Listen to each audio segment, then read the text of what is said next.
पुस्तकीमक्षमालाम् अमृतकलशविद्यां ज्ञानमुद्रां कराग्रे ददतमुरुगकक्षं चन्द्रचूडं त्रिनेत्रं विधृतविविधभूषं दक्षिणामूर्तमीडे। ॐ नमो भगवते दक्षिणामूर्तये मह्यं श्रियं मेधां प्रज्ञां प्रयच्छ स्वाहा। ॐ नमो भगवते दक्षिणामूर्तये मह्यं श्रियं मेधां प्रज्ञां प्रयच्छ स्वाहा। ॐ नमो भगवते दक्षिणामूर्तये मह्यं श्रियं मेधां प्रज्ञां प्रयच्छ स्वाहा। ॐ ओंकार सिंह सर्वेन्द्राय नमः। ॐ ओंकारोद्यानकोकिलाय नमः। ॐ ओंकार नीरशुकराजे नमः। ॐ ओंकारारण्यकुञ्जराय नमः। ॐ नगराज सुताजानये नमः। ॐ नगराज निजालयाय नमः। ॐ नवमाणिक्यमालाढ्याय नमः। ॐ नवचन्द्रशिखामणये नमः। ॐ नन्दितशेषमौनीन्द्राय नमः। ॐ नन्दीशादिमदेशिकाय नमः। ॐ मोहानलसुतासाराय नमः। ॐ मोहाभुजसुधाकराय नमः। ॐ मोहान्धकारतरणये नमः। ॐ मोहोत्पलनभोमणये नमः। ॐ भक्तज्ञानाब्धिशीतांशवे नमः। ॐ भक्तज्ञानतृणालयाय नमः। ॐ भक्ताम्बोजसहस्रांशवे नमः। ॐ भक्तकेकिघनाघनाय नमः। ॐ भक्तकैरवराकेन्दवे नमः। ॐ भक्तकोकिदिवाकराय नमः। ॐ गजाननादिसम्पूज्याय नमः। ॐ गजचर्मोज्ज्वलाकृतये नमः। ॐ गंगाधवलदिव्यांगाय नमः। ॐ गंगापङ्किलसज्जटाय नमः। ॐ गगनाम्बरसंवीताय नमः। ॐ गगनामुक्तमूर्धजाय नमः। ॐ वदनाब्धचिताब्धश्रिये नमः। वदनेन्दुस्फुरद्दिशाय नमः। ॐ वरदानैकनिपुणाय नमः।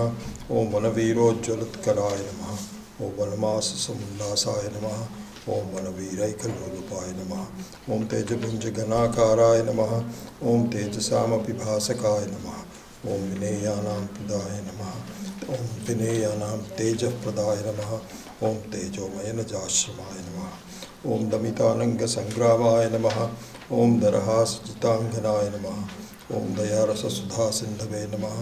ॐ दरिद्रधनशेवदये नमः। ॐ क्षीरेन्दुस्फटिकाकाराय नमः। ॐ क्षीरेन्दुमुकुटोज्ज्वलाय नमः। ॐ क्षीरोपहाररसिकाय नमः।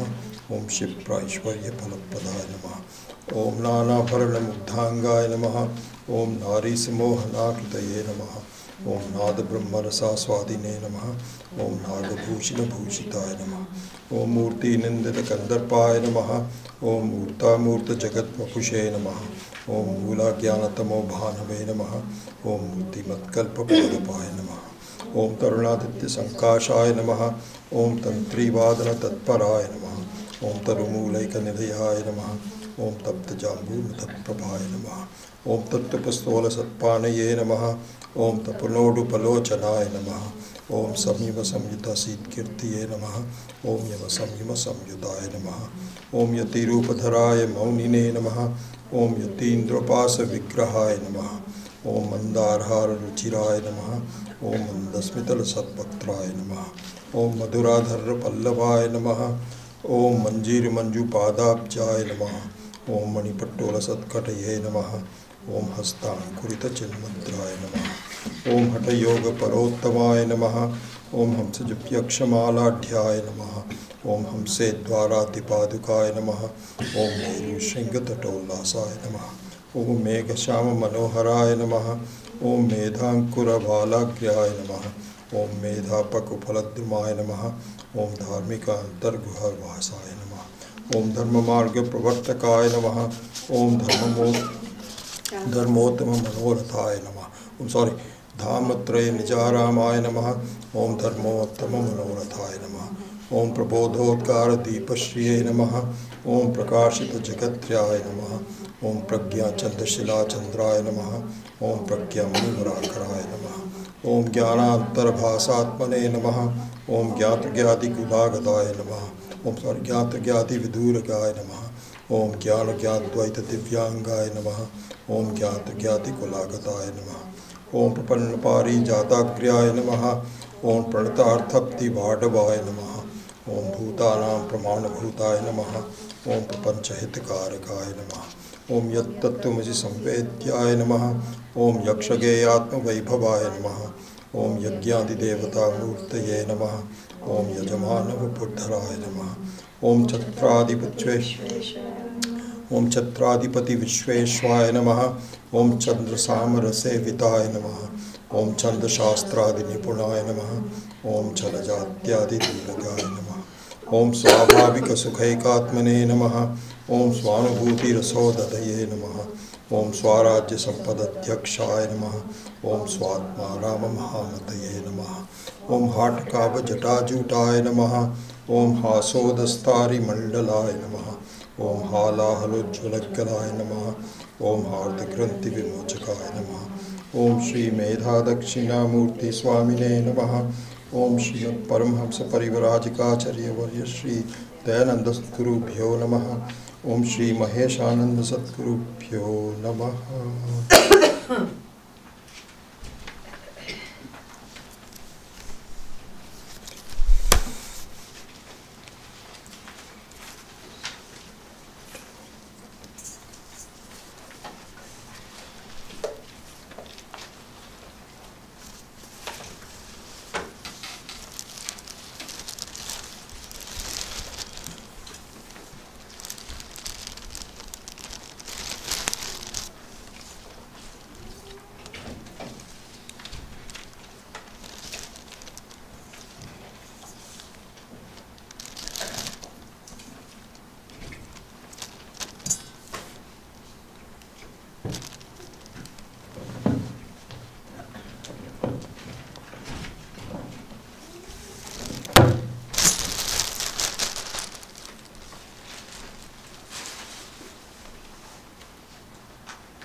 So today's meditation time, I think so.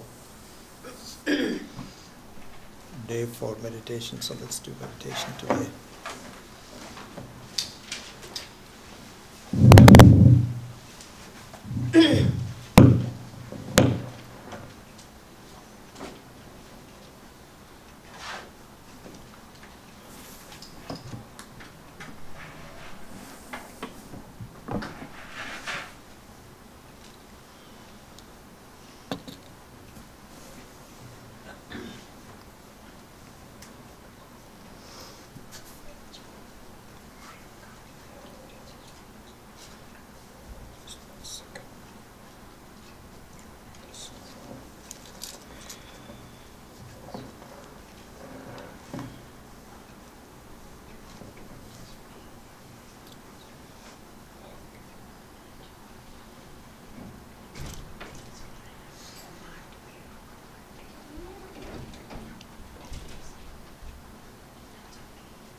Namaste Bhagavan Vishveshwaraya Mahadevaya Triambakaya Tripurantakaya Trikalagnikalaya Kalagnirudraya Neelakanthaya Mrityunjayaya Sarveshwaraya Sadashivaya Sriman Mahadevaya Namaha.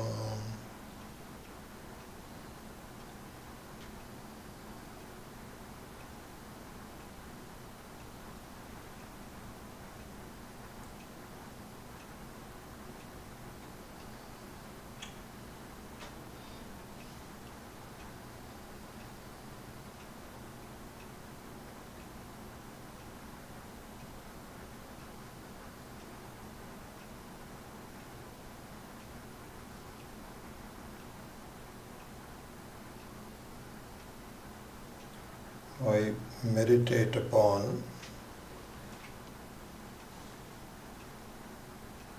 Omkara. Om.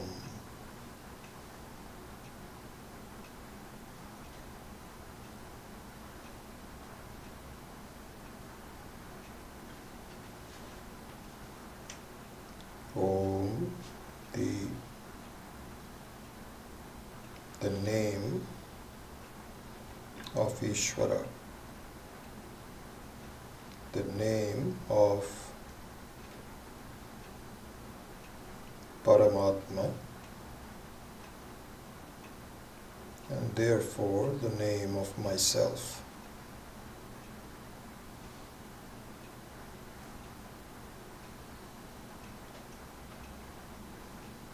Even though there was a given name to me,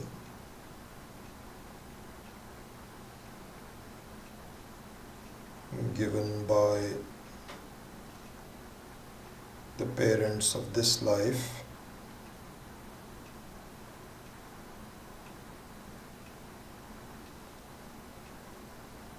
but the name of myself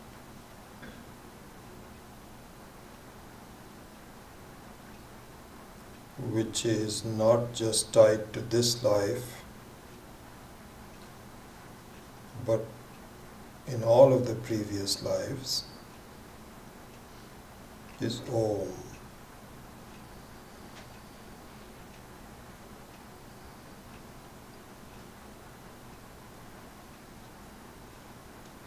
And it is a name common to all of us.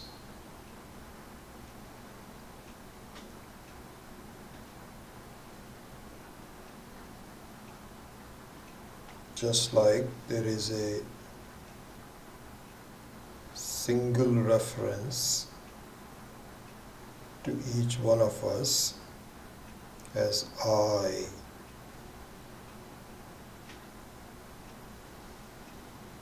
indistinguishable from any given names and forms.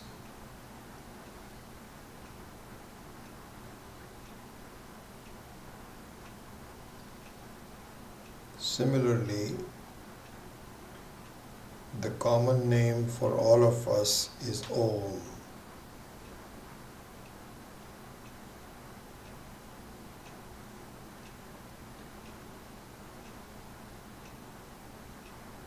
I meditate upon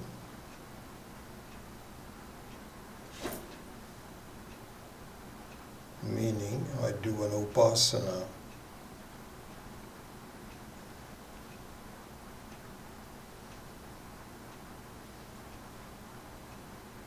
Upasana meaning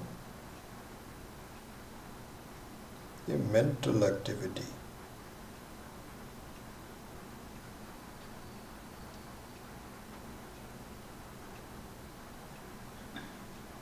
And a mental activity to try to understand the constituents and the meaning of the name.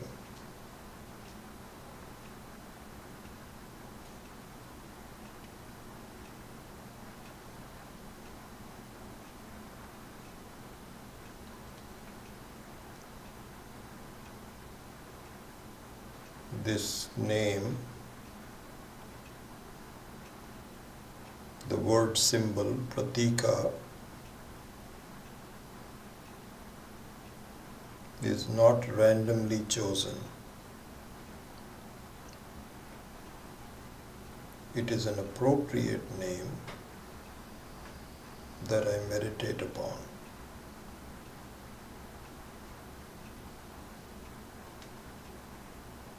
It is appropriate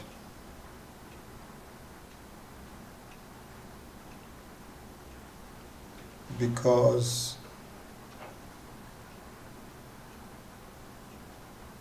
it is not just topical.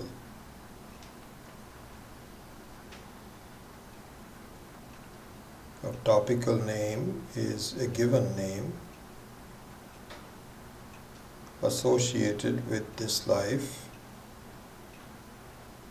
chosen somewhat randomly, and it is adequate to do a job.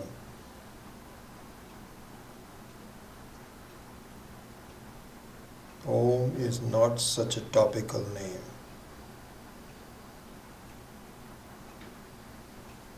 It is an appropriate name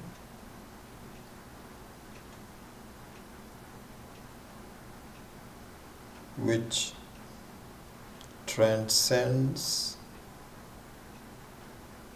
a given situation.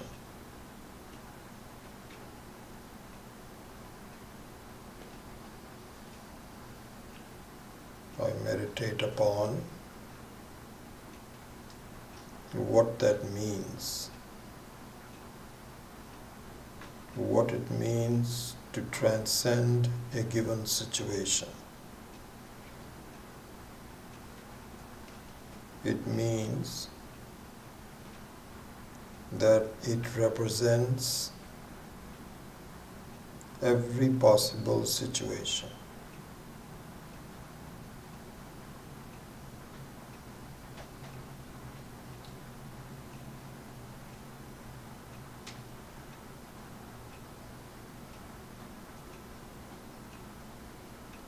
Every possible situation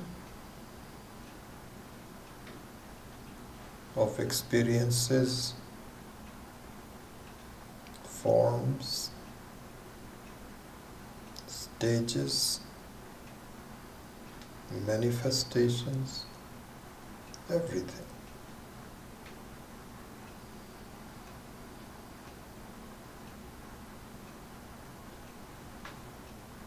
It represents the totality of my existence as a jiva.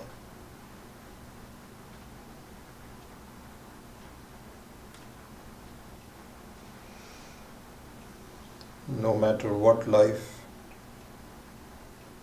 manifestation I take up,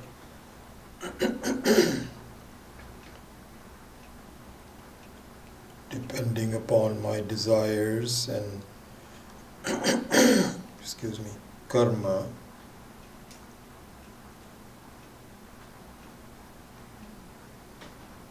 no matter what life form I take,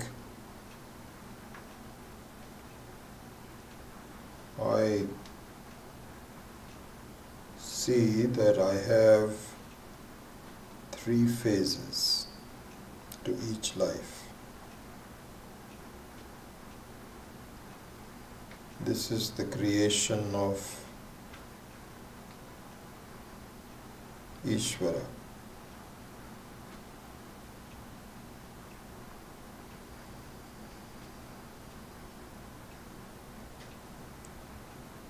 And I cycle through these 3 stages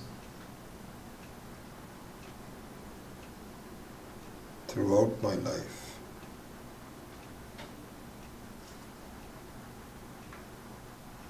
As soon as I take up another manifestation, the same cycle repeats.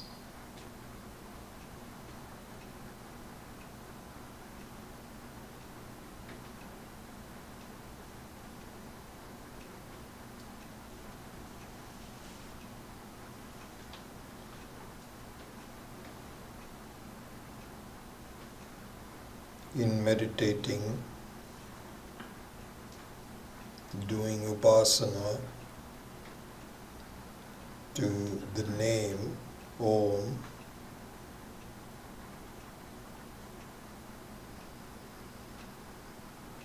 I try to understand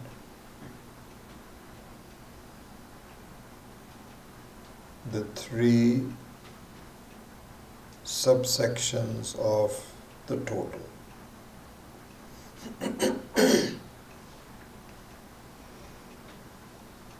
The waking state, the dream state, and the deep sleep state.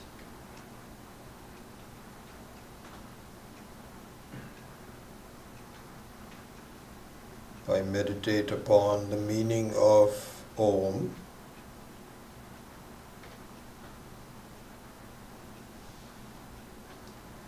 in order to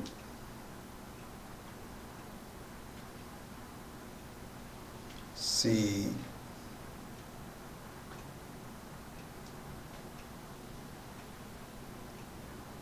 that my conclusion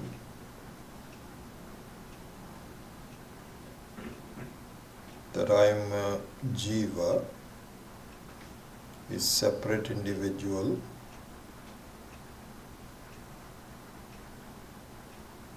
is not correct. There is an erroneous conclusion.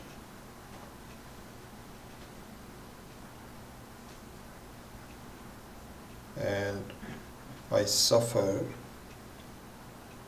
due to this erroneous conclusion.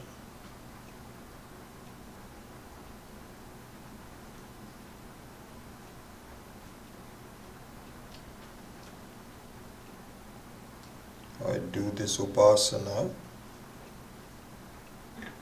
this meditation on Omkara,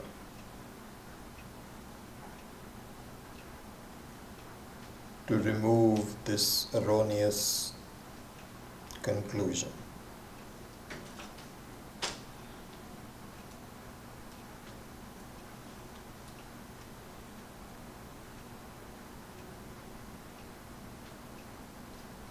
The three stages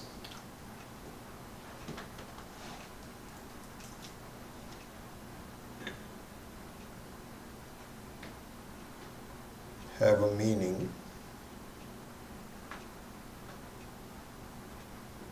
that I must try to understand based on the advice from the Shastras.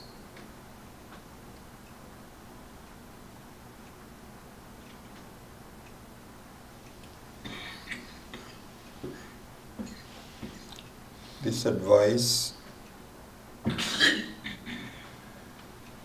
which is given in the Upanishads,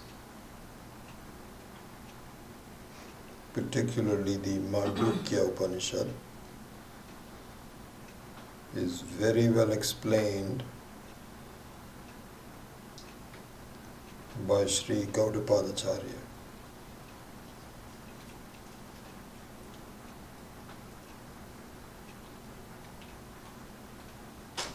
The meaning of the three stages or the three states are the subject of the meditation.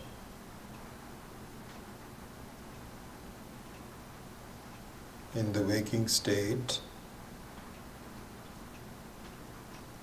representing by the letter A,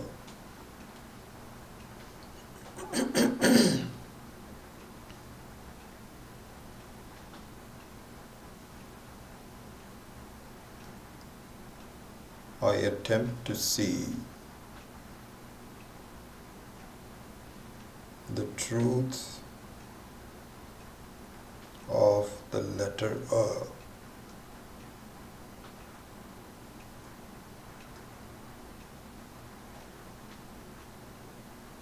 The letter A represents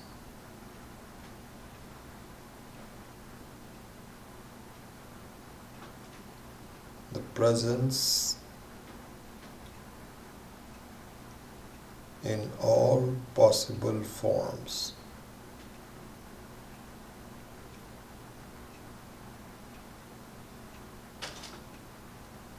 I understand, I try to understand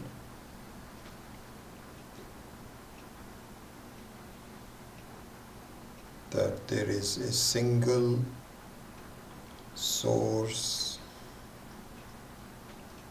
of sentience.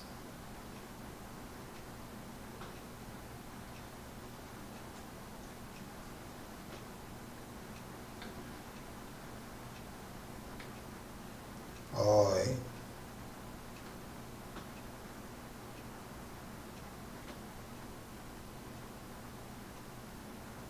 even though appears to be in multiple situations,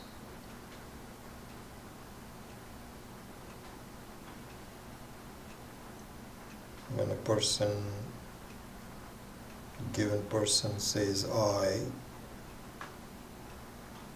and another person says I,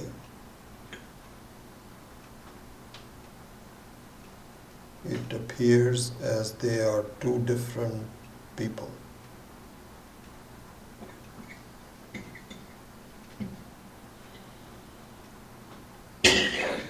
But as we have understood,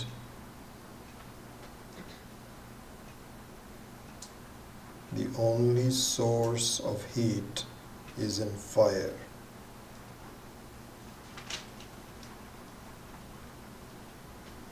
There are not two sources of fire, of heat. There are not two fires. They may appear to be at different places,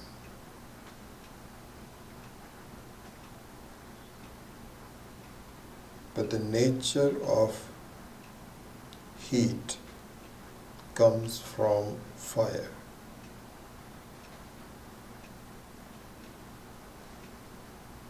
Similarly, the nature of sentience comes from Brahman, the Paramatma, Ishvara.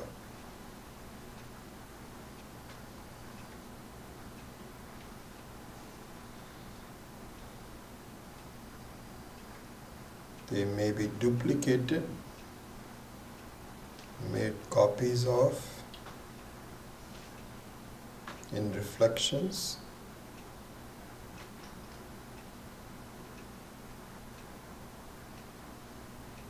there may be gradations,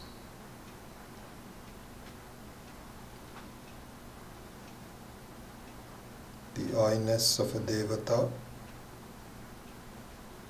and the I-ness of a little ant are different in their manifestation, but they all have the same source, I.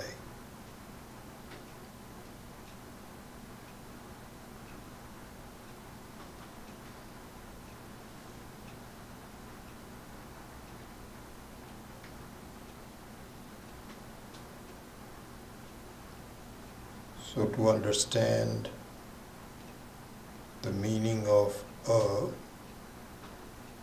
which represents the waking state of everyone,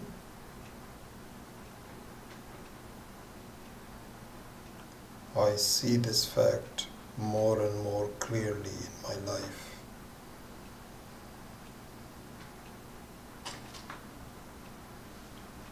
My attitudes,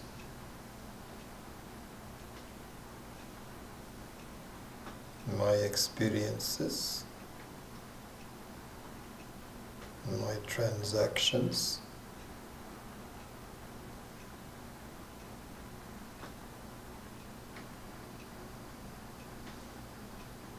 all reflect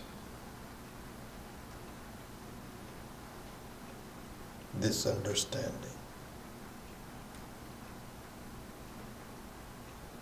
It is nothing to be forced,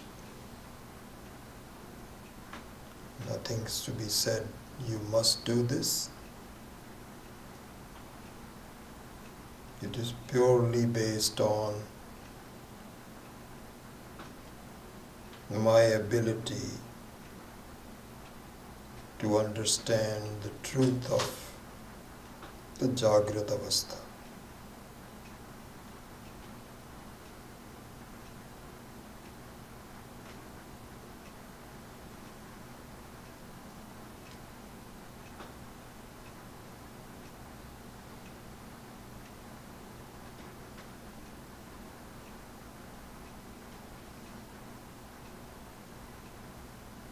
I meditate upon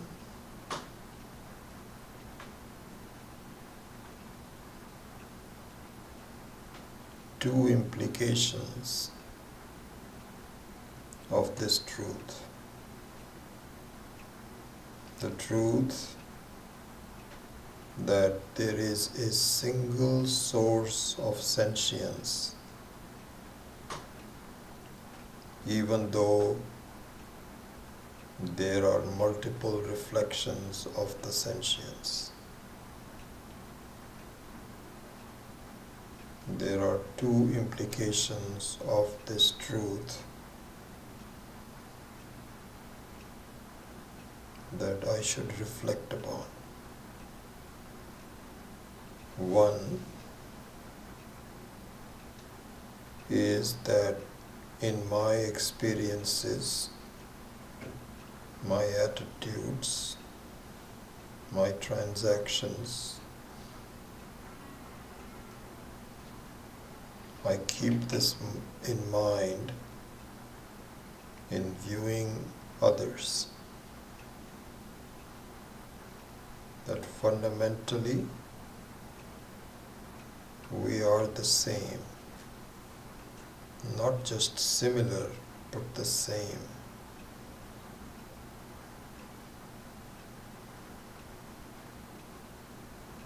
The second implication of this truth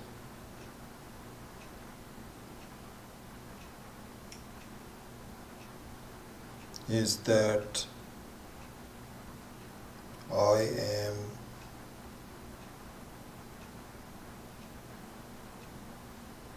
merely a reflection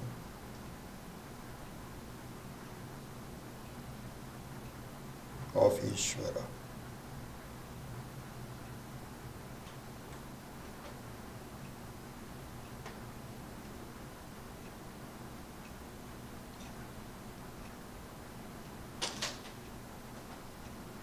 When you see a reflection in the mirror,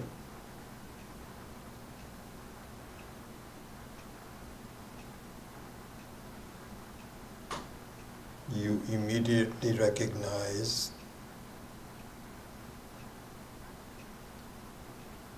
the presence of someone whose reflection you are seeing.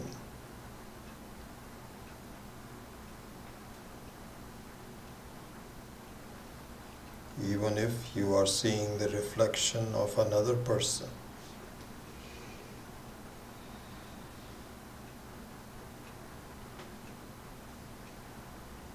If you walk into a room of mirrors and you see the reflection of a person, even though you may not see the person directly,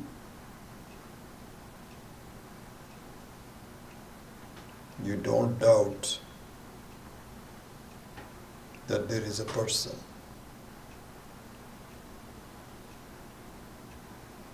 Similarly, in the various transactions that I have,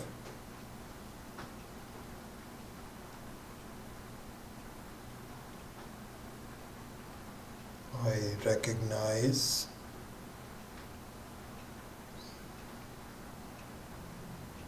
that I am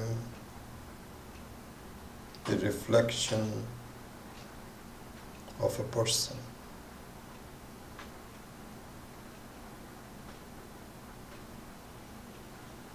That is Ishvara, Paramatma.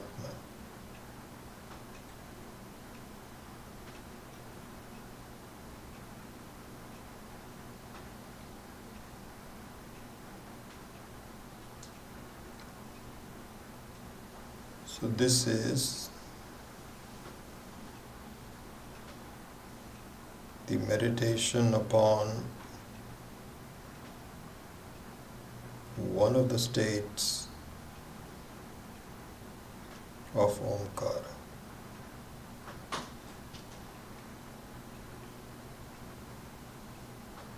We will reflect upon the other states later.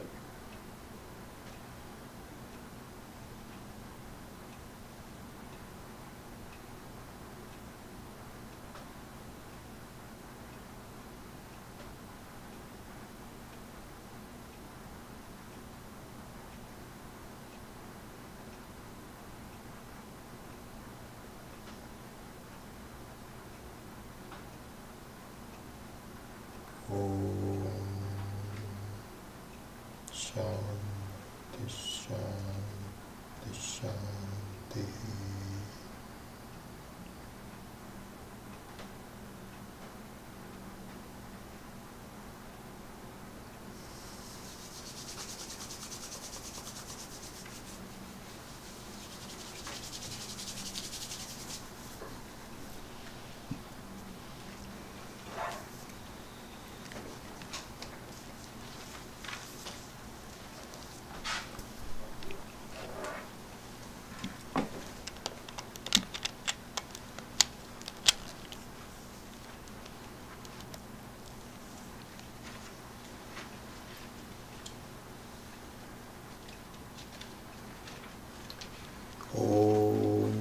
Shruti Smriti Purananam Alayam Karunalayam Namami Bhagavat Padam Shankaram Loka Shankaram Shankaram Shankaracharyam Keshavam Badarayanam Sudrabhashyakrito Vande Bhagavantau Punah Punaha Ishvaro Gururatmeti Murti Veda Vibhagine Vyoma Vyapta Dehaya Dakshinamurtaye Namaha Ukarastvandakaro Vai Rukarastvannivartakaha Andhakara Nirodhitva Gururitya Vidhiyate Sadashiva Samarambham Shankaracharya Madhyamam Asmadacharya Paryantam Vande Guru Paramparam.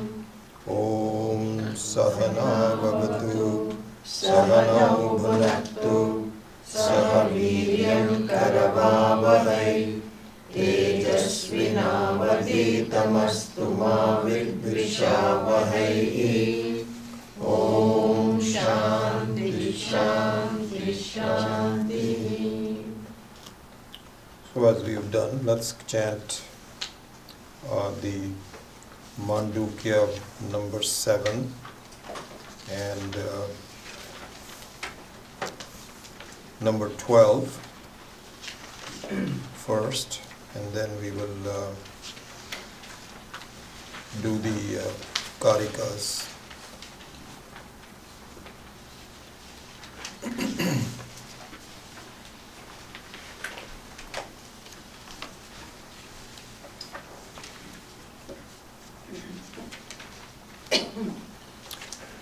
Nantah pragyam na bahishpragyam no bhayatah pragyam na pragyanaganam na pragyam na pragyam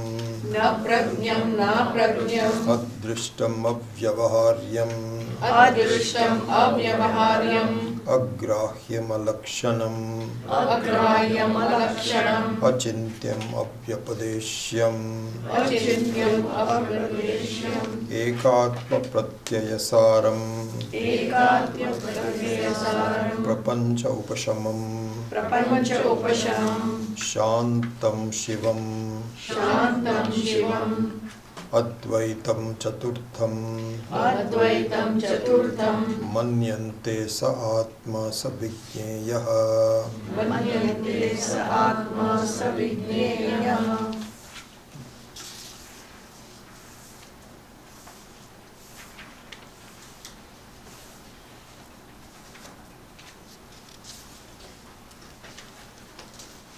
Then number 12, which I'm still looking for here.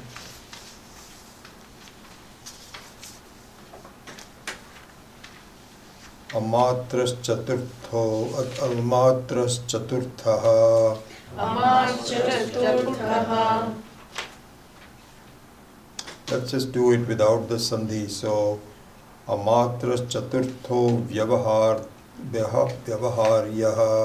Amatras chaturtho vyavaharyah. Prapancho upashamaha. Prapancho upashamaha. Shivo dvaitaha. Shivo dvaitaha. Evam onkaraha. Evam onkaraha. Atmaiva. Atmaiva. Samvishati. Samvishati. Atma. Atma. Samvishati. Atmana atmanam. Atmana atmanam. Ya evam veda. Ya evam veda. Then the karika number 24. Omkaram padasho vidyat. Omkaram padasho vidyat. Pada matrana samshayaha. Pada matrana samshayaha. Omkaram padasho jnatva. Omkaram padasho jnatva. Na kinchidapi chintayet. Nakinchidapi chintayet. And number 25. Yunjita pranave chetaha. Yunjita pranave chetaha. Pranavo brahma nirbhayam. Pranavo brahma nirbhayam. Pranave nitya yuktasya. Pranave nitya yuktasya. Na bhayam vidyate kvachit. Na bhayam vidyate kvachit.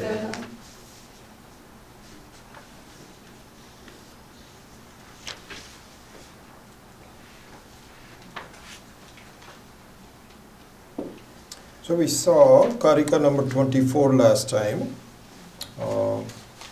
Had so much meaning, so much depth in each one of these. Omkaram padasho vidyat pada matrana samshayaha. Omkaram padasho jnatva na kinchidapi chintayet.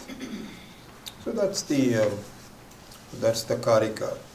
So there we said, as we were doing in meditation, that if one is able to do upasana in this equivalence of Omkara, the matras of the Omkara, A, U and Ma, and the implication of the A, U and Ma, if one is able to see the equivalence of these three matras with the padas of my life. Padas means the three states as we were discussing in meditation. If you are able to see that equivalence, then wondrous things will happen. So here we should also understand that this is an upasana in meditation. So it's a mental karma, as we saw in meditation. So there is nothing to be done physically. Yeah, physically means that you have to sit down and close your eyes and all of that. But that's not the main physical exercise. The main physical exercise is to develop your mental capacity to grasp the significance of this. That is what is called upasana. And the upasana should, the question becomes, how long should I do this? Is this a, is one of those things, should I keep, if you stop doing upasana, then all is lost, then you have to start all over again. And how long will I keep on doing this? Which is the nature of karma. If you look at karma, the nature of karma is very interesting. You have to keep doing something. You cannot, this is what happens. Sometimes you earn a lot of money and then you just live off it for a while. But ultimately, even that money also goes. Either the stock market reduces or whatever it is. You have to earn some more money. So this is the nature of karma. So is upasana also like that? Shall I have to just keep repeating it? Yes and no. Yes, in the sense that you should be dedicated in doing upasana. No, in the sense it should resolve into sakshat ikshanam. It resolves into jnanam. Upasana is a sadhana for jnanam. It is an intermediate stage for understanding the truth about yourself. When that happens, you don't need to do upasana anymore. There's no need for it. It's done. So it has one should have a kind of like a structure to it. This is how I should do it. And am I making a progress or not? All of those you have to evaluate yourself. And the evaluation will come from the various aspects that are being explained, how you will feel about it. In fact, it's interesting. This word, which will come in verse number 25, called pranava. So the omkara is also called pranava. I don't know if many of you know this or not. You should know this. It's called pranava. And so in the sense of new experiences, this is a very important word to know, called pranava. And I should really start to use the television more and write all these things down. I just have been, because the TV also was not set up properly and then so on. So anyway, this is I'll try to do a better job of it. Anyway, so if you can note it down, the word pranava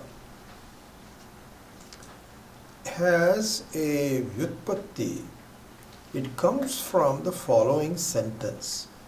Prakarshena navam yasmat tasmat pranavaha uchyate. Prakarshena navam yasmat tasmat pranavaha uchyate. With meaning, navam means new. Navam. In Hindi also naya. So navam means, I'm sure the other languages also have the same thing. And in fact, even in English, new. Imagine it starts with na. So navam means new. Prakarshena navam means amazingly new. Not just a minor new. Something totally different. So, it's kind of like a brand new with some major implications would be called prakarshena new, pranava. So, nava. Nava means, actually, so this is what happened, the na becomes na if it is preceded by pra. So prakarshena nava becomes pranavam. So prakarshena navam yasmat tasmat pranavaha uchyate. The reason I mentioned this here, I brought it up here, is that if one does upasana, and so this is also a self-evaluation. You keep on saying, how long should I do it? You have to evaluate it. You'll see how you're doing. So they say that if you understand the implication of Om, and going back to number 24, Omkaram padasho vidyat pada matrana samshayaha. So here the word samshayaha also has to be important, means that you dedicate yourself to understanding the truth. And there is nothing else to be done, really. This is the Mandukya is the final one. Everything is now encapsulated into the basics of our life, which is the three U and Ma. As we said, this is the name of Ishvara and the name of myself.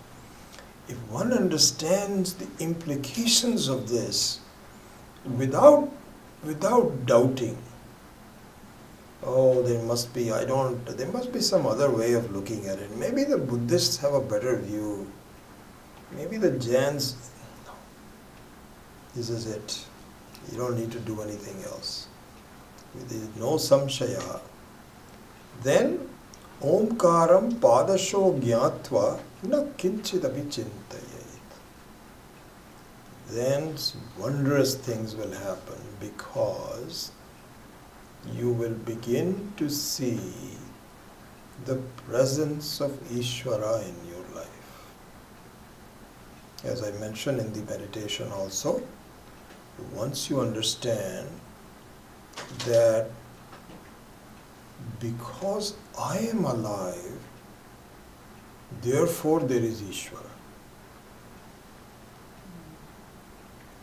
Because I am a copy, you have to first understand there cannot be a copy without a real person. This is the beautiful creation. This is what we have to understand. And so going back to the word pranava, meaning the navam, prakarshena navam. Imagine the implications of your understanding the presence of Ishvara in your life. Amazing. Can any other experience be equal to this? This is why it is called pranava. The sky is the limit. Just sitting there where you are.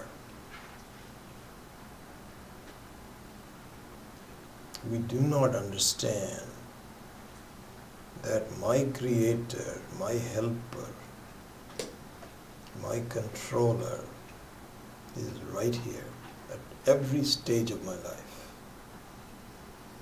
We don't understand this.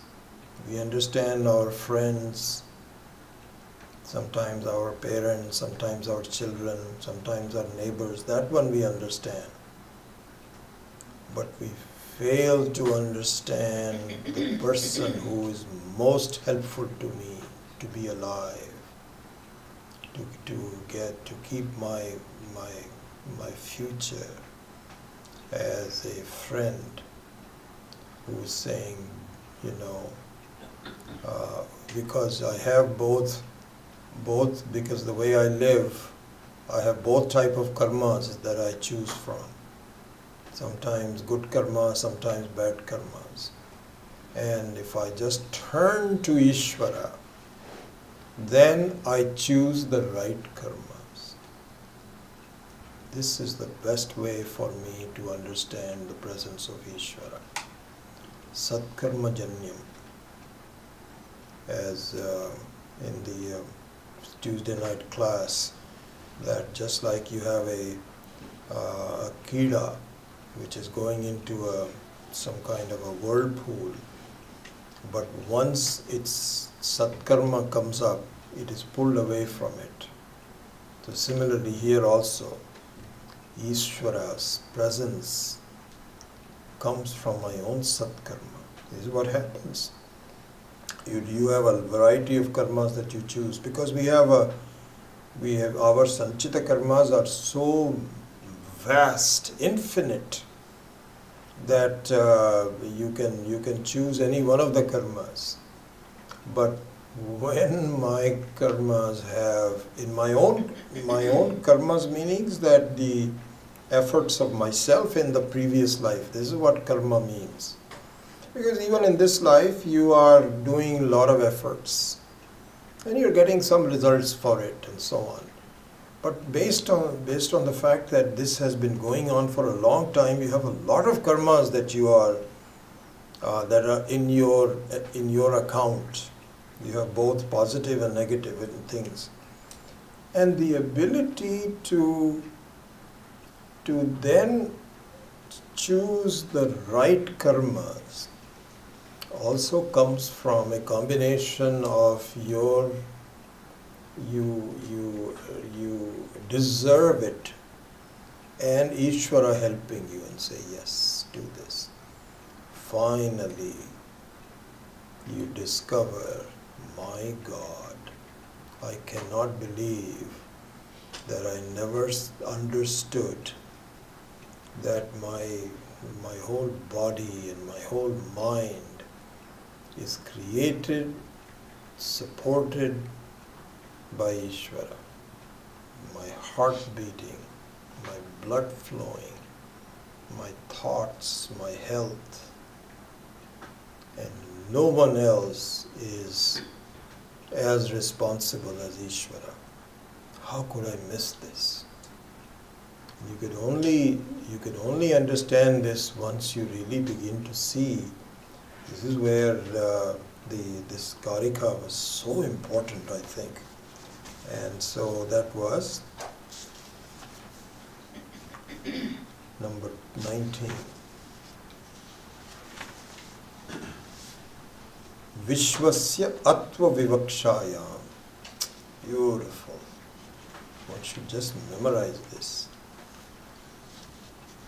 Vishwasya Atva Vivakshayam Adi Samanyam Utkatam Matra Samprutipattau Syat Apti Samanyam Evacha. So the other things are just the methods, but the Vishwasya Atva Vivakshayam. And then the explanation by Swami Maheshananji on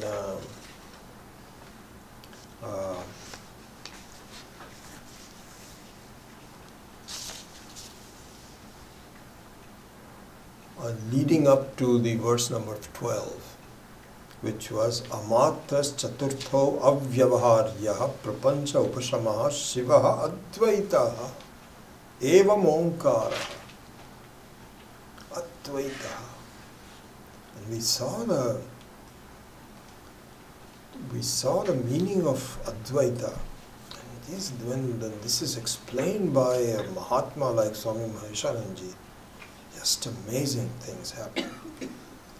And the example of the reflection in the mirror, wow, really.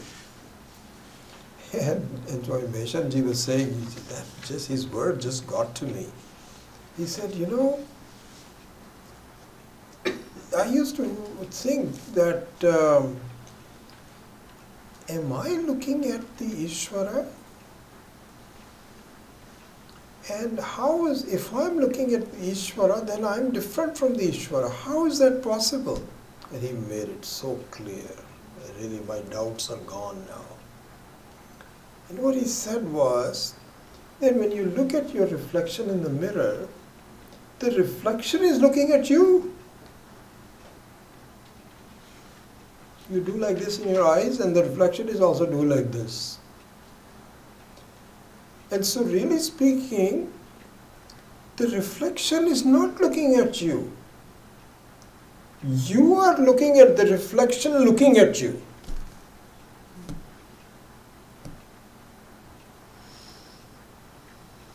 This is the smile of Ishvara. This is the laughter of Ishvara. And this results in an experience which is like nothing else. Amazing. It's not an ordinary experience. We always say, did you go to such and such place? Who was I talking to the other day? was gone to all over the place. He says, but I've not gone to Brazil and Chile. And that's on my bucket list. So what's going to happen? You go to Chile and you get some new experience. That, what's that called? I went to this cruise last summer in Europe. I mean, there's nothing left in my mind. It's meaningless, really. All those different cities and so on, just a few reflections and so on. All I heard was that these guys are very afraid of Russia. That's really the only thing that I'm left with. They're always looking after their shoulders. Nothing else. But an experience of understanding Ishvara means something, because it is a part and parcel of your life. Your attitude, your beingness, no comparison. But then one has to do upasana, and in upasana are culminating in jnana. And because then, until that happens, then these are fleeting.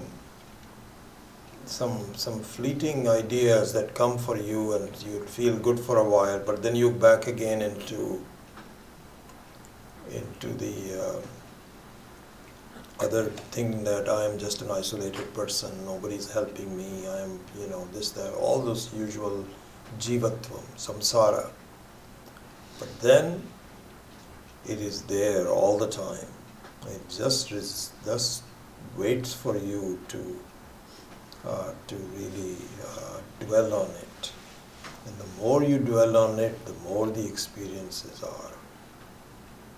And beautiful. Anyway, so Vishwasya Atva Vyakshayam. So that's what it means, that Omkaram Padasho Vidyat. So anyway, I just wanted to, so the word Advaita means that really speaking, everything else is a copy of Ishvara alone. And so you cannot say that there are two people. You cannot say I am me and then the reflection is another person. There are two of us. It's a different level of reality.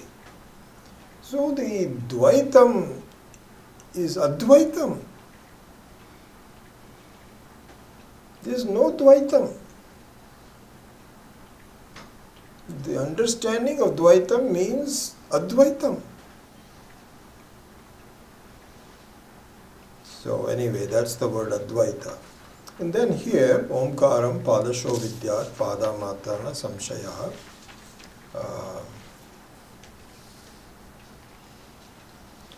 One other thing, interestingly, I thought I'd point out. So the upasana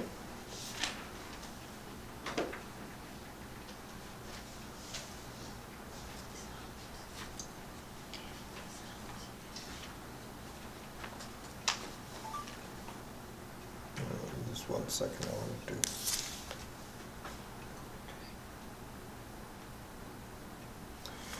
So upasana should be seen as so there are two extremes when we have a mental activity. Okay? Actually, we're going to cover this in the class in Bhagavad Gita today in much more detail, which is the elements of samadhi.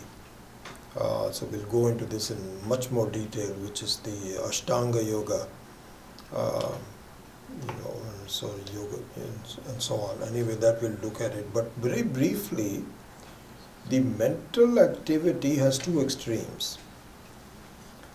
One extreme is that you have lots of unrelated thoughts. You think about something and then all of a sudden you worry about, did I do this? Oh, I forgot to do that. Oh, I better do that. Then you come back to some other thought. There's a variety of different thoughts. So this is not conducive to upasana. Upasana is the ability to focus on a single subject matter. It's a very beautiful thing that lots to be talked about here. Here, it doesn't mean that you're only looking at one thing without any other thought. It doesn't mean that. But what it means is that all the thoughts that you have are pertaining to the same general subject. You see? So, Swami Maheshananji had given the example that supposing you go to a temple and you're looking at a vigraha of, say, Krishna, you go to a Krishna temple. So there it is very possible that you are not looking at anything else in the temple, other people and so on and so forth. You're just looking at the image of Krishna with his legs folded like this, and he's playing a flute. Very beautiful, and he's got some things adorning his head. Now, you can adorn different parts of Krishna. You can look at his feet, how they beautifully it has been done. Or look at his smile. Or look at the flute. In all of those things, you're looking at Krishna, which is okay. This is the way it should be. All of a sudden, you're not looking at something else. You're just looking at different aspects of Krishna. So similarly, in the upasana, there are various aspects of looking at Paramatma and Jivatma. As an example, you can say Sat Swarupoham, that I am the nature of always being there. Or you can look upon as Aham Ajam, I'm never born. These are beautiful implications. It means that I was there before this life. It's a great meditation. Or you can say that I am not subject to death. How? All of that. So anyway, without going into this, you are looking at the Sat Swarupoham, Ajam, Amrityu, and then Swatasiddha. All those are different aspects but to the same thing. This is called upasana. It doesn't mean that you just say Sat, Sat, Sat, Sat, Sat, Sat, Sat, Sat. Nothing, if it comes Ajam, I am unborn, you say no. It's not like that. This is what is called upasana. Means that all the related thoughts that you have are on the same subject. The implications of the same subject. So this is one thing. So, the two extremes I was telling you about, that one extreme is that to resolve the unrelated thoughts into something that you are focused on. This is one thing. The other one is that the whole upasana is so pleasant that you go to sleep. Because sleep is a very pleasant thing and it attracts you. And so if you just, these are the two extremes. One is disparate thoughts and the other one is no thoughts. Upasana needs to be in the middle. It has to be no disparate thoughts but no sleep. Because in sleep you do not resolve your ignorance. You actually go into ignorance. You have the experience of happiness but you have no Ignorance still stays. You have to resolve the ignorance, the conclusion that I am just an isolated being. That can only be done through upasana. Then the other thing is that upasana means that a certain love has to come from it. In other words, you cannot force it. If you're forcing it, then please postpone it. You're not ready for it yet. Then keep working on some other things and so on. Keep improving your situation, and then perhaps try again later. And so, but I think the continued exposure, this is what happens once you. I think this is a big thing, really. Once you see that you yourself are the source of peace and happiness. You don't need anything else. This is a great discovery. And if that happens, you will try to go back to it as much as possible, as soon as possible. Nothing else will compare with it. But you have to know this. Until you experience that, until you have an idea about that, then it just remains a distant idea that you may pursue. So it all has to culminate in that. Once it happens, then love develops. And so the essence of upasana is really prema. This is the really upasana. Otherwise it is just some general thinking, which is good. In the beginning you have to do some general thinking about it.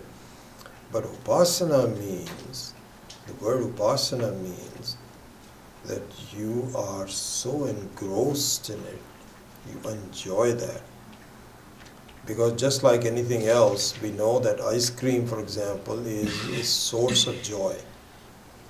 And you would love to eat more, but it is not good for you. So you kind of parcel it from time to time. You take a little bit at a time. So just like you know it's a definite source of joy, similarly the self also should become a definite source of joy. So when that happens, then all kinds of... And then the other I just wanted to comment on the word, na chintayet. So, kinchidapi chintayet means that there is the whole, once you begin to see the presence of Ishvara, you abdicate everything to him. You worry about it. You worry about it. Right? It's not my job. And for those of us that are involved in the charitable kind of like aim for seva and so on, this is a great example. And we should not worry about it. Swami Paramarthananda, I think, just presented it so well. He says that is the implication of karma and karma phala, that really that Ishvara in the Gita says also, Krishna says that, listen, karmani eva adhikaraste na phaleshu kadachana, that your job is to just do and not worry about the karmani, your adhikara is not to the phalam. Your job is not the phalam. So it looks kind of like antiseptic, that I shouldn't worry about that's not I don't get the true meaning of it. Especially because this is a lot of confusion in people's mind. How can you do something without expecting results? Here Swami Paramarthananda really did a very good job of explaining this. So what he said was, it is not that you don't expect the results. All the acharyas say this, but I remember seeing this in his Gita commentary and really made a lot of sense to me.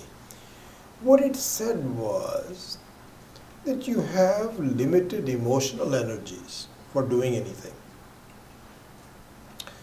And if you analyze a very big proportion of your emotional energy is devoted toward worry, as though you are very responsible for it.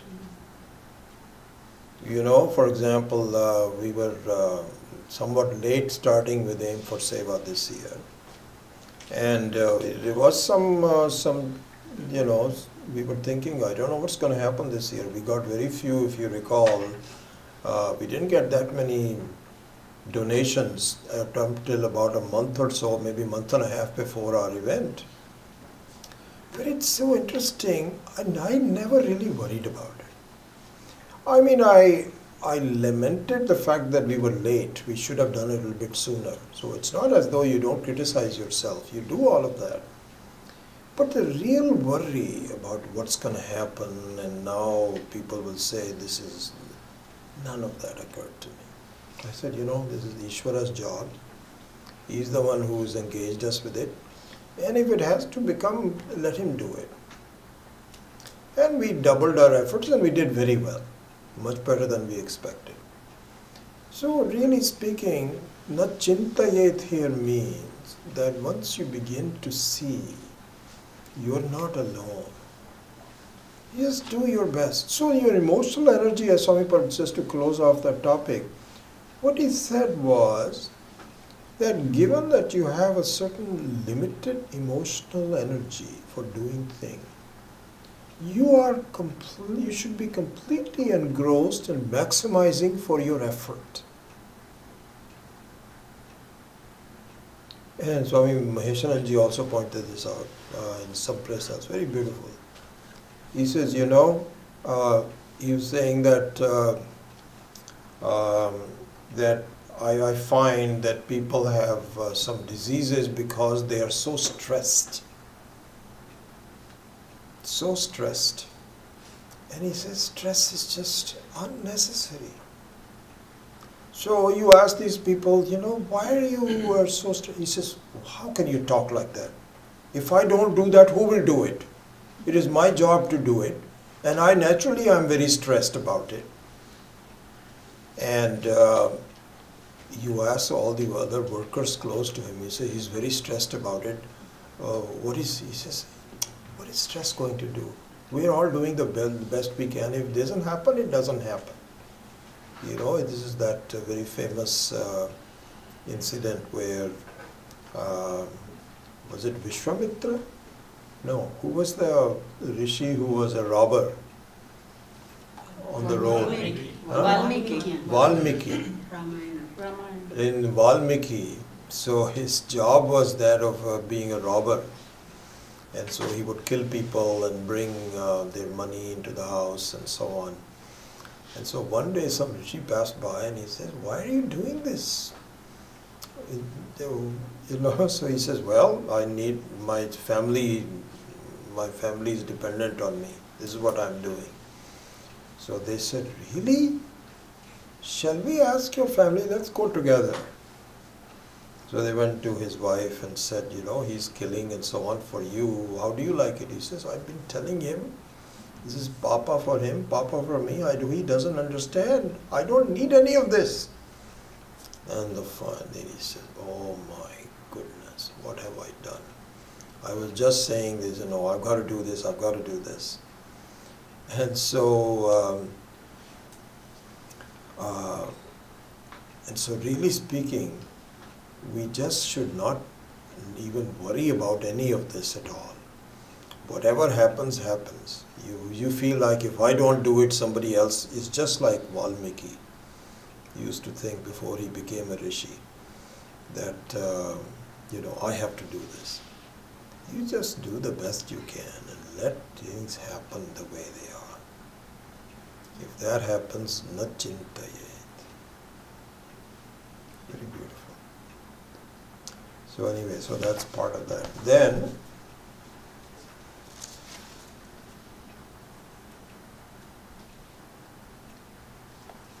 yeah, in fact, in the Bhagavad Gita, in the 9th chapter,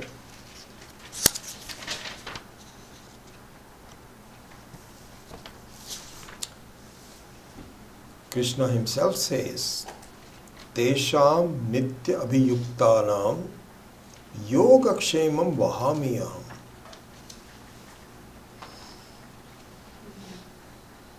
Beautiful. Krishna says, please, if you understand that I am right behind you, then I will take care of yoga and kshema. Yoga kshema means the one that acquisition of new things and protection of what you already have. Stop worrying about it. Just do your job. And so this is the thing. Here Swami Maheswaranji gives a beautiful commentary. He says, there is a very important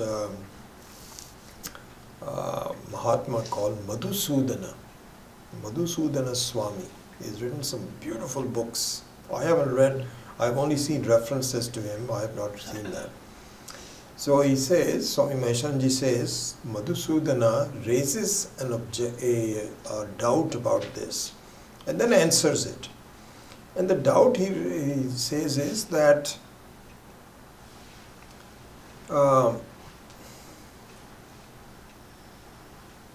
he says, if Ishvara is doing everything, then I shouldn't do anything. Why should I then let him do everything? What do I? Madhusudana says, he does it through you. This is exactly when you are saying let Ishvara do it and I shouldn't do anything. This is against Dvaita, because you have a duality. You are changing.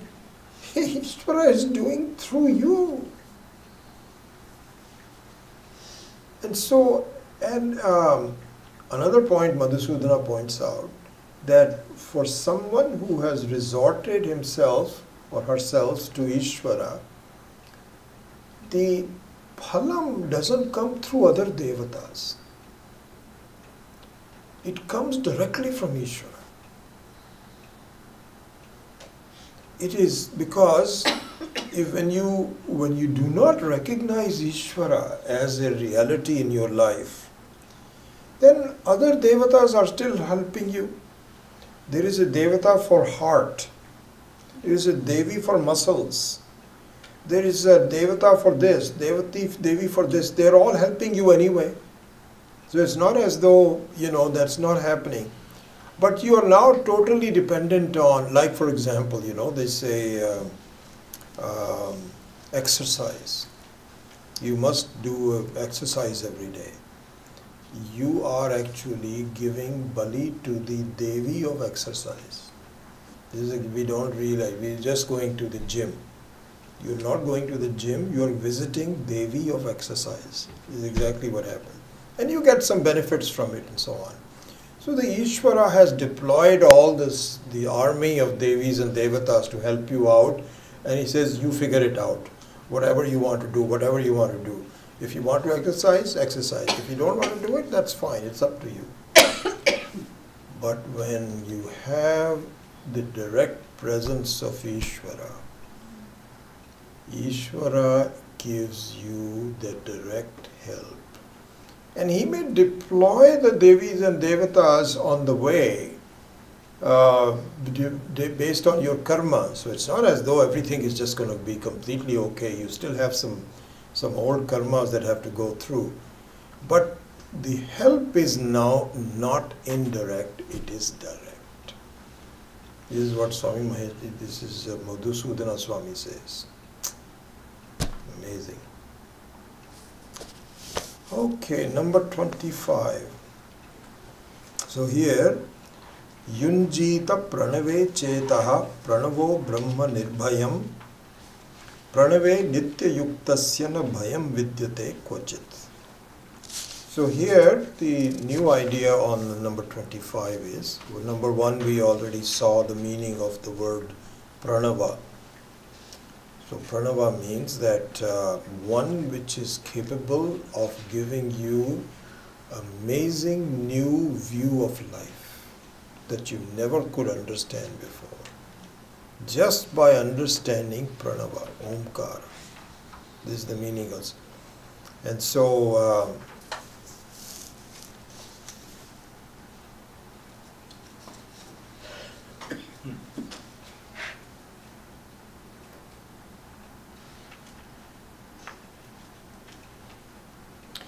here one interesting thing, this is also an explanation for, so yunjita pranave chetaha.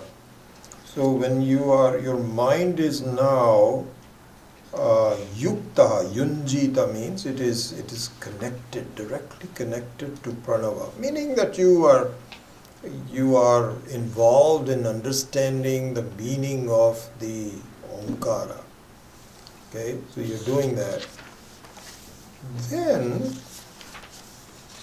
one thing on this, I'm going to bring out something else here. Just give me 1 minute. Yeah. One important thing here to see, go back to the 12th verse, which says, Prapanchopashamaha Shivaha Dvaitaha Evam Omkaraha Atma Eva Samvishati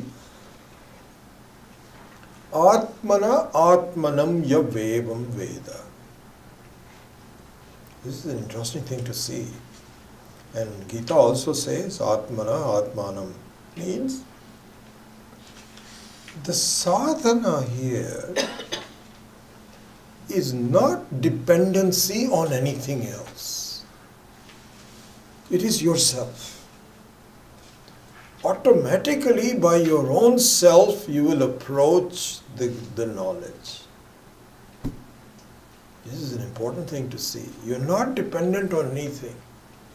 You're not, which means that you depend upon opportunity, the confluence of all the factors working together. All of those kinds of things, which may happen. If I do this, then so on, things will happen. Fine. Here, you don't need any of that. Atmana Atmanam Vedam. You find that your capability of, the more you discover Ishvara, the very presence and the power of Ishvara within yourself, that's enough. Because to turn the attention to Ishvara itself gives you so much joy. This is the very source of joy, that you don't need anything other than that. So this is really what I was just thinking about in verse number 25. Yunjate yunjita pranave chetaha pranavaha brahma nirbhayam. Pranave nitya yuktasya na bhayam vidyate kvachit. So here also, this is the, so this abhayam, this bhayam means fear. Fearlessness is a essential byproduct of this understanding. And this was demonstrated by Bhagavad Gita. By Arjuna choosing Krishna as opposed to the army. It demonstrated Abhayam. Abhayam Pratishtham Vindate. Abhayam means, I don't care how many people are on the Kauravas side. You are with me. This is a very essential thing. If the self is understood, you don't need any there is no fear from any problems in life. Why? Why is it? It should be also understood. Because of the mithya nature of the world. They are not the same levels of reality. It's like once you wake up from the dream, there is no fear of things in the dream. Dream is a lower level of reality. And so this is the thing. He says, Yunjita pranave chetaha pranavo brahma nirbhayam pranave nitya yuktasya na bhayam vidyate kvachit. You remember that story I think we told some quite a while ago. I forget some of my memory is like that. I don't, getting old, so don't have a memory of details. But anyway, there was a story about this bhakta, of Shiva Bhakta, a young boy who was a great bhakta of Shiva. So he would go to the temple and do abhishekam and just be totally devoted. So as his life would unfolded, there was written that Yama, the Lord of Mrityu, will visit him relatively early in his life. And so Yama looked at his calendar and he says, oh, I think I better go and talk to this guy and take him away. So he was sitting in the temple doing puja, and he saw Yama approaching, Bhayankar looking Yama with dark and so on. So he says, what's happening? Who are you? He says, I'm sorry, but I'm supposed to take you away. So he says, no, you can't take me away. I'm a bhakta of Shiva. He says, I don't know, I'm just doing my job. You're next on my list. What can I do? I've been told to do this. So he talked to Lord Shiva and says, what? Didn't you tell me that I am your bhakta and then you will release me from death and so on, and here's Lord Death approaching me. What do you do with it? So Shiva says, tell him to go away. So he says, Shiva says, go away. He says, no, Shiva is the one who gave me the order. What are you talking about? You cannot do this. So he went back to Shiva and said, this guy is not listening. He says, I'm supposed to take you away. So the Shiva says, okay, I'll take care of him. So he killed Lord Yama. He says, leave my bhakta alone. You cannot deal with it. He's a real devotee and I don't care. And if you're not listening to me, out with you. And so all of a sudden, Lord Death is now dead. And now there is chaos in the world. Total chaos. Who people that should be killed are not getting killed, who are not dying. And all the devatas appeal to Shiva. He says, what are you doing? You cannot believe this. Do you know what you've created? He says, I don't care. You guys figure it out, but my devotee should not be done. So he says, okay, all right, fine. Just let him be alive again. And you make an exception to your own. There's always exceptions to the rule, you know. And so the Shiva says, that's a good idea. All right, I'll go back to the... so he made him alive again, and he was doing his job. And so he says, but do not touch me. But similarly, this is what is called abhayam pratishtham vindate. This is the nature of the self. Just imagine that really speaking, you have someone who is beyond death. And if you just could see that, only thing that you don't have, it's not as though you attain it. You are that. It's not something approaching it. That at one time I was subject to death, and now I have become deathless.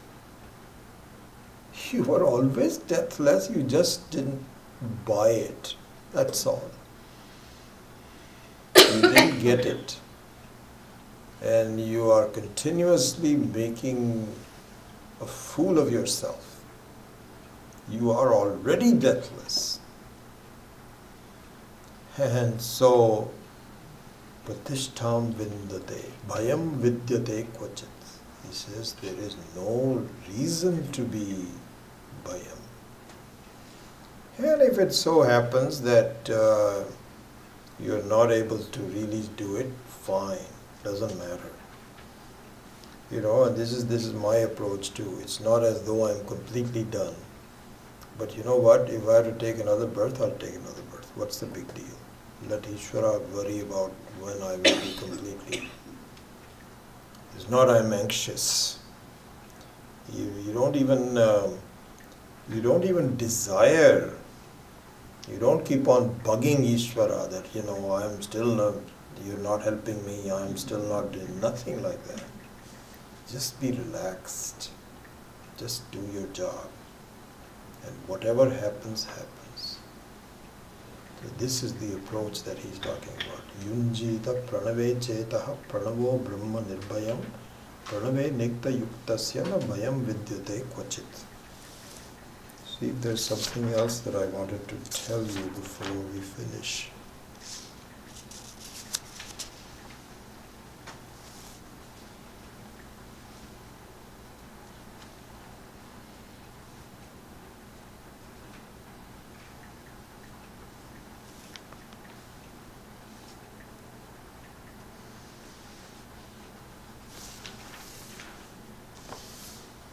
Yeah, there's quite a bit of more detail, but we'll have to do it some other time, or perhaps not even.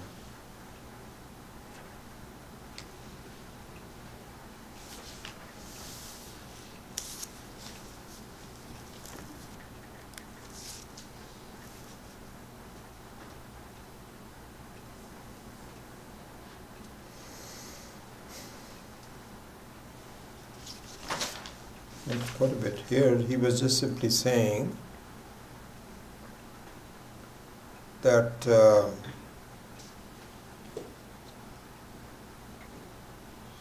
so here the Omkara Dhyanam, this itself is the Nirbhayam Brahma. He says Nirbhayam Brahma. Why? Because in other forms of the upadhis of Paramatma, the Sakshat, the direct Paramatma name is not there. But here, the Omkara is an important one because the Shruti also says, Tatte padam sangrahena bravimi om ityetat. This is the very essence of the Vedas. It's all given in this. You don't have to keep on looking at other things. This is it. Nedishtam hi brahmano namaha iti bhashyam iti pramanam tasmin prasidati omkaraha, and so on. Traim tisro vrittiha. So there is a lot of references that Swami Maheshananji gives about the importance of omkara and as the essence of it. So anyway, we'll perhaps get to it next time a little bit more. Otherwise, I think we'll go on to the next topic. Om Swasti Prajabhyah Paripaalayantam Nyayena Margena Mahi Mahishaha Gobrahmanebhyah Shubhamastu Nityam Loka Samastha Sukhino Bhavantu Kale Varshatu Varjanyaha Prithvi Sasya Shalini Deshoyam Shobharahitaha Brahmana Santu Nirbhayaha Sarve bhavantu sukhinah, sarve santu niramayaah, sarve bhadrani pashyantu, ma kaschit dukkha bhag bhavet, asato ma sadgamaya, tamaso ma jyotirgamaya, mrityor ma amritam gamaya. Om Purnamadah Purnamidam Purnat Purnamudachyate Purnasya Purnamadaya Purnameva Vashishyate. Om Shanti Shanti Shanti. Hari Om Shri Gurubhyo Namaha. Hari Om. Yeah, Raj. The mantra Yeah. for death basically is what's the implication of that? Is this to relieve that fear of death, essentially? Yeah. No, the Mrityunjaya mantra is a prayer. Actually, it should be done when there is a serious problem in life, like a physical, terminal illness or something like that. So where it says that I resort to you, O Ishvara, and may you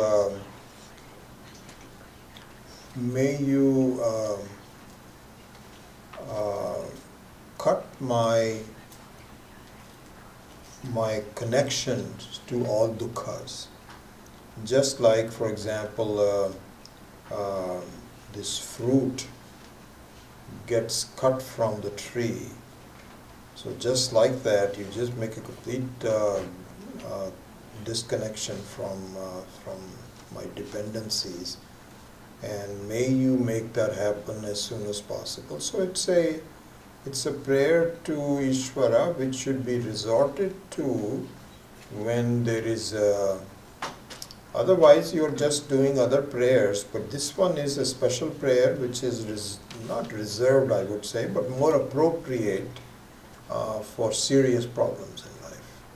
That's exactly how that is. But isn't this the serious problem of life? We are attached to it. We need to be detached from this. Quite right, quite right. But here, this is a prayer of desperation. I see. Yeah. Now everything else has not been working, and it's also means that it's and it may not succeed in the sense that your papam and your. Actually, in that story, the child is supposed to be doing the Mrityunjaya mantra, and then Shiva saves him because he's chanting the Mrityunjaya mantra, and Shiva supposedly stops time or whatever, and he lives forever. Yeah. Isn't that the one aspect of the story? So it can be. I'm not sure. No, I have not seen the Mrityunjaya mantra itself as. It's possible that the child. It's very possible. I don't know the story. I just have remembered some aspects of it. It's very possible that the child knew that Yama is going to visit him. And there's another story where somebody was given a shapa by someone and say, you have 1 week to live. And so he went to a rishi and says, everybody says you have to study Vedanta and so on and so forth, and I've been remiss in doing so, but now this fellow says that I have only 1 week to live. So the rishi started laughing and had a hearty laugh. So this guy says, what's so funny? I'm just telling you, I just told you that I've got only 1 week to live and you're laughing at it? So rishi says, well, before I teach you Vedanta, I just want to let you know, you are a very lucky man. That means that you will definitely live for 1 week. Other people, we don't know whether they are going to live for even 2 seconds more. There could be an earthquake and we could all be dead in the next minute. But you are protected for 1 week. He says, that's a long time. If you study it 1 week, I'll definitely, you will release me. So that was that. So it's very possible in that story, I don't remember the specifics of it. Parikshit and Bhagavad. Parikshit and Bhagavad. Yeah, Bhagavad was told by some rishis to Parikshit because he had only 7 days left. Okay, that was a different one. No, I'm going back to the Mrityunjaya, the person who was praying to Shiva. Yeah, so that one I don't remember the details of it. It's very possible that he knew that Yama was going to, and so he gave the Mrityunjaya. Exactly. In the book, Pranava is Omkara. Yeah. So you look, and when you explain that is a Prakashin and Navam, so that's the way you look at it, as an amazingly, all three states as a different aspects? So of- pranava means that is just by understanding you will see some amazing experiences. Yeah. That's what it means. Focus on the Omkara. The Omkara is capable of giving you amazing experiences, which means that the understanding of Vedanta Yes. gives Okay. you amazing experience. Yes. I was saying, I used to go every Saturday to Sankat Mochan Hanuman temple, and the Haridas Baba, he's 95 plus, and he has a severe kind of health concern. So they are every Saturday they will do 11 times this Mahamrutyunjay, and I think their intent is to help him to improve. Yeah. That's done in all these Yeah, cases. that's what When Swami Chinmayanand had a heart attack, before the one that finally, I think we chanted in the ashram in 1981, Mrityunjaya mantra 108 times, several times a day, and all of us together. It was like 16,000 or something like that, yeah. Well, isn't it part of Karma Kanda? Mrityunjaya mantra? It's not a Vedanta philosophy, is it? No, it's, so the karma is also, it's not as though we are opposed to it.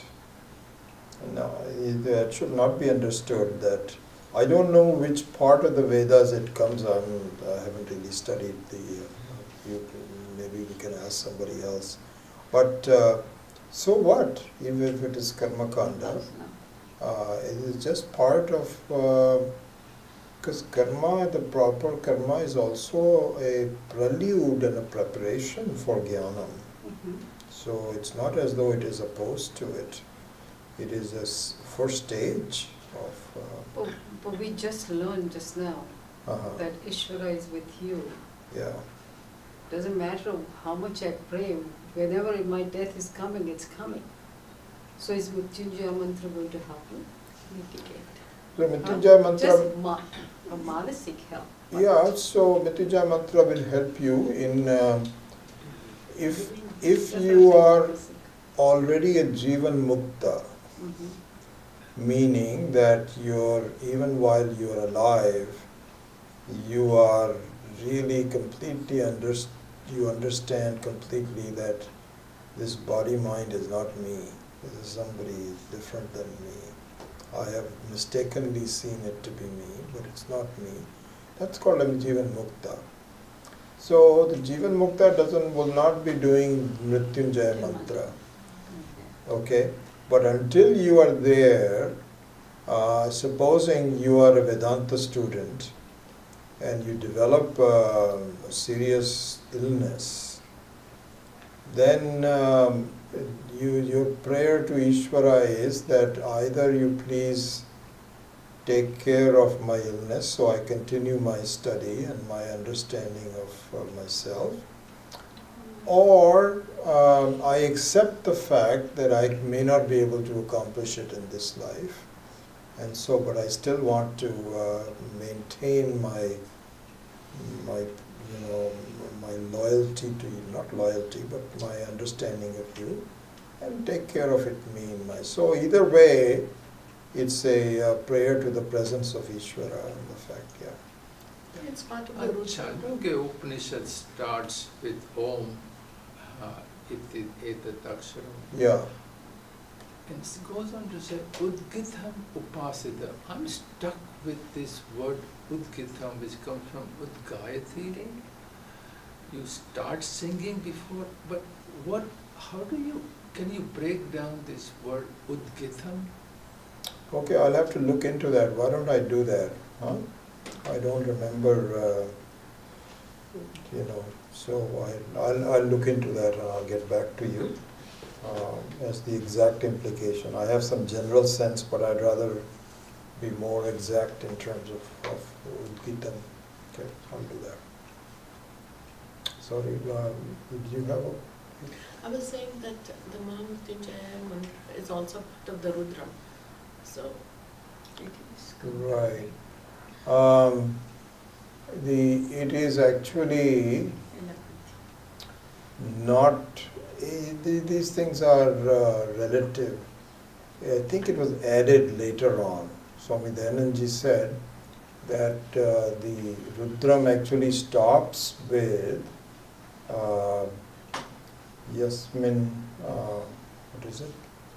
What is the paragraph before the Mrityunjaya?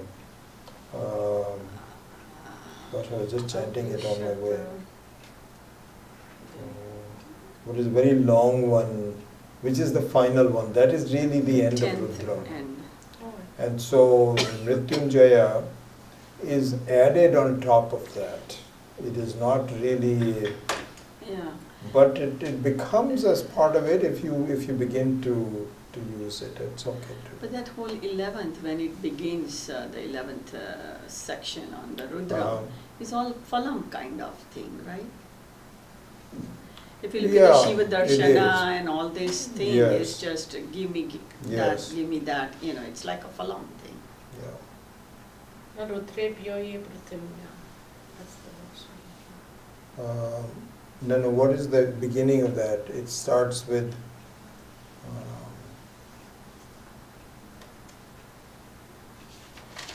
what's the beginning of Rudrebhyam? That is a long sentence. Oh yes, the Namo Rudrebhyo ye Prithimyam ye Entarikshe ye Devi Devi, ye Shaman Shaman Namo. yes, yeah. that is the final for the The- Rudra. Yeah, the other ones are kind of like an added Yeah, on to that's it. So who added that on? It's also in Vedas, but it all depends on what you define as Rudram per se. So the pure Rudram does not include the Mrityunjaya, what I was told by Swami Dayananji. That was added on top of that, which is okay. You could do that, but yeah. Yeah. So the last stanza of Mahamrutyunjaya, Mrityo Mokshya Mahamruta, I think, is it not similar to our prayer here? This one, Mrityo Mahamrutam Gamaya. I mean, Yeah, very similar. It's the same. The last yeah, stanza yeah. and this one is very Yeah, similar. So yeah. maybe prayer for just getting who am I and try to separate me from, Correct. yeah. Yeah. But I think what happens is that mantras like this, they assume a certain power by the intensity and the frequency of its use by millions of people and over the life.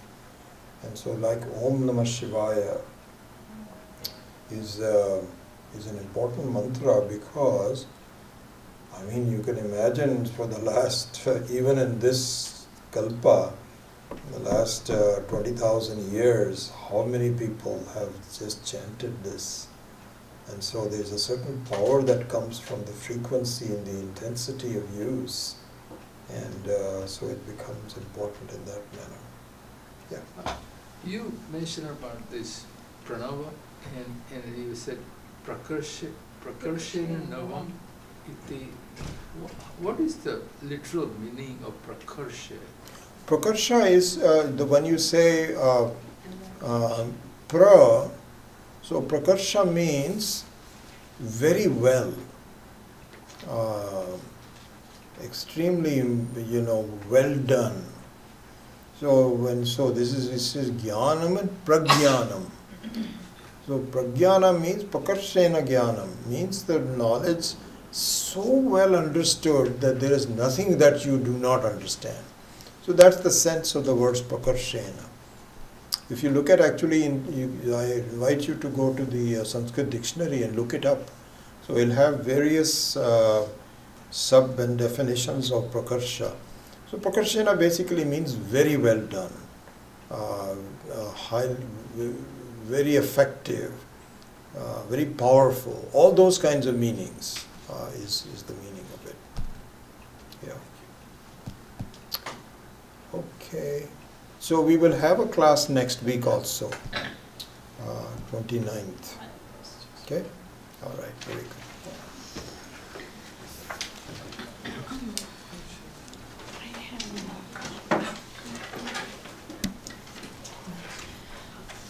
Mandukya Upanishad, when we started, so usually what happens is each mantra, Swamiji says it.